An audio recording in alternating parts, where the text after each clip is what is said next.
do you think journalism is a career that is conducive to diverse lifestyles?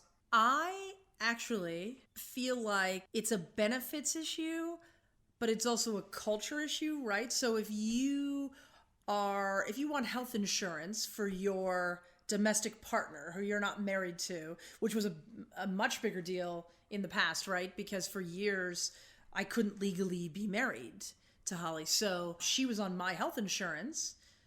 And a lot of people have to fight for that, for the right just to have somebody they're not married to on their insurance. So there are benefits like that. And like at PwC, we have surrogacy benefits and we have LGBTQ couples using those benefits to have a child.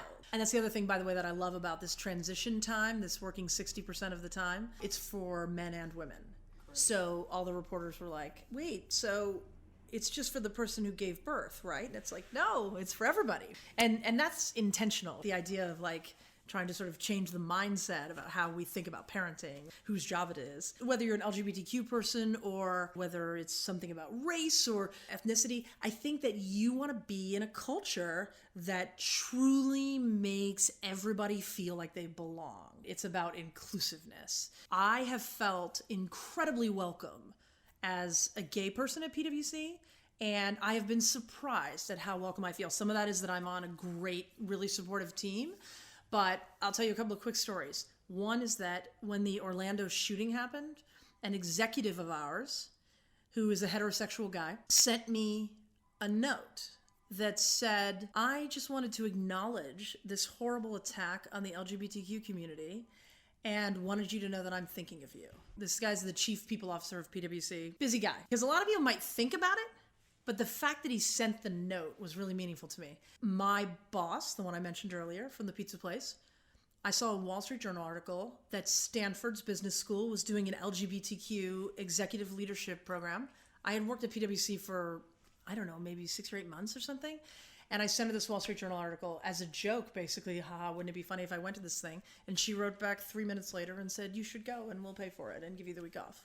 And I was like, what? So And what was this program? this is the first business school in the country with an LGBTQ executive ed program. So it's run out of the Stanford Business School. And so I spent a week there and doing design thinking, and it had an amazing opportunity just to network with all these other LGBTQ people. Highly recommend it to anybody listening. You have to have about 10 years of work experience to apply. Amazing opportunity. And then the other story I will tell you just about the culture and the kind of culture that you want to work in as a gay person is that last year we got married after having been together for 18 years, sorry. I posted a picture on Facebook. So we got married on Friday and little tiny wedding. On Monday morning, I went to a meeting in New York and I walked into this meeting.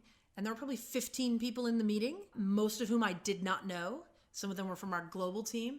And I walked into this meeting and there's a woman who I obviously did know sitting there with a wedding present for me because she had seen it on Facebook. So I'm sitting in this room with 15 people, most of whom I don't know. I felt so welcome in that setting. And I think that that's a culture issue. When you get a room full of people like that, like you've created something special. And I have to be honest, that is more welcoming, this 160-year-old firm, I think, than I felt in the journalism world. And people have this perception that it's like very liberal, and there are plenty of liberal people in journalism. There are plenty of conservative folks as well, but there's something different about that kind of culture being created. There's something different going on there that people might not expect from a company that's been around for 160 years, right?